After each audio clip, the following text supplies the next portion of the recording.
Bom dia a todos. Hoje, sábado, dia 30 de julho de 2022, estamos na 17ª semana do Tempo Comum. O Evangelho é São Mateus, no capítulo 14, versículo de 1 a 12. Naquele tempo, a fama de Jesus chegou aos ouvidos do governador Herodes. Ele disse a seus servidores: É João Batista que ressuscitou dos mortos e por isso os poderes miraculosos atuam nele. De fato, Herodes tinha mandado prender João, amarrá-lo e colocá-lo na prisão por causa de Herodíades, a mulher de seu irmão Filipe. Pois João tinha dito a Herodes: Não te é permitido tê-la como esposa. Herodes queria matar João, mas tinha medo do povo que o considerava como profeta. Por ocasião do aniversário de Herodes, a filha de Herodíades dançou diante de todos e agradou tanto a Herodes que ele prometeu com juramento dar a ela tudo o que pedisse. Instigada pela mãe, ela disse: Dá-me um prato a cabeça de João Batista. O rei ficou triste, mas por causa do juramento diante dos convidados, ordenou que atendesse o pedido da moça. E mandou cortar a cabeça de João no cárcere. Depois a cabeça foi trazida num prato, entregue à moça e ela levou para sua mãe. Os discípulos de João foram buscar o corpo e o enterraram. Depois foram contar tudo a Jesus. Olha isso.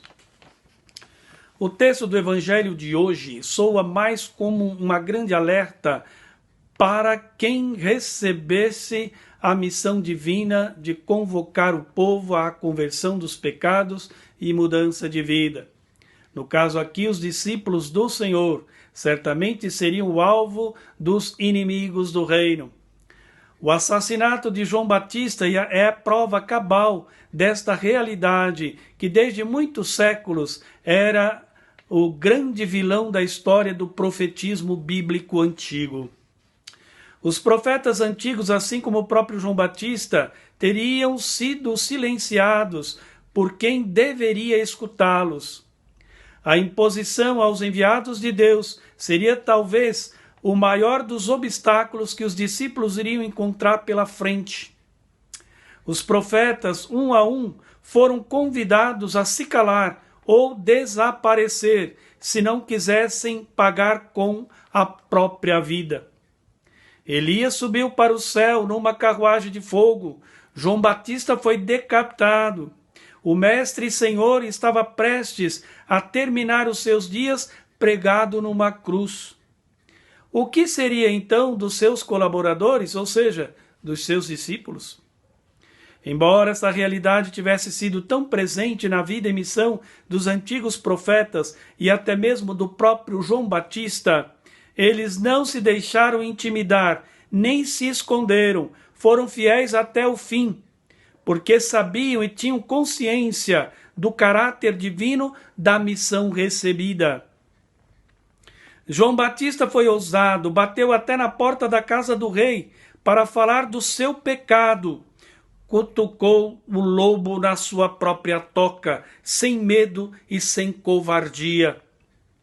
A postura e a força de João Batista se revelam na coragem com que ele próprio se defronta com um governante tirano, cruel, ímpio, como era o caso de Herodes, que por sua vez apoderou-se sem escrúpulos de Herodíades, esposa de seu irmão, e tornou-la esposa sua. Ela também não valia nada. Corajoso e destemido, o profeta João bate na casa do rei e denuncia a injustiça cometida contra seu irmão, bem como o seu pecado. Por conta disso, sofre as consequências dessa sua ousadia, foi preso e silenciado. A decisão de colocar João na prisão foi a maneira que Herodes encontrou para calar a sua boca. Trancado numa fortaleza romana, ele teria sua liberdade cerceada e sua voz abafada para todo sempre. Mas para Herodíades, a esposa infiel, essa pena dada a João pelo seu comparsa foi pouco. Ela queria muito mais punição para o profeta precursor. Para ela, ele teria que ser calado definitivamente. Por isso, se aproveitou de uma grande oportunidade, a festa de aniversário de Herodes. aliciou sua própria filha para seduzir o aniversariante em troca da cabeça de João Batista.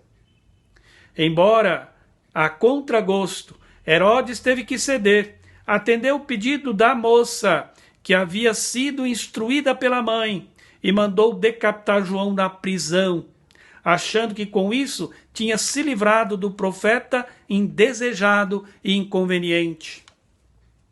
O triste destino de João Batista prenunciara o de Jesus. Também a ele buscavam silenciar, por causa da liberdade com que denunciava os desmandos dos arrogantes, dos prepotentes do seu tempo. E ele com muito mais categoria e poder do que João Batista. Afinal, estamos falando aqui do Filho de Deus, Jesus Cristo nosso Senhor. Aqui fica então registrado o grande alerta a cada um dos seus discípulos, como também para todos os que viriam depois deles, e isso até os nossos dias.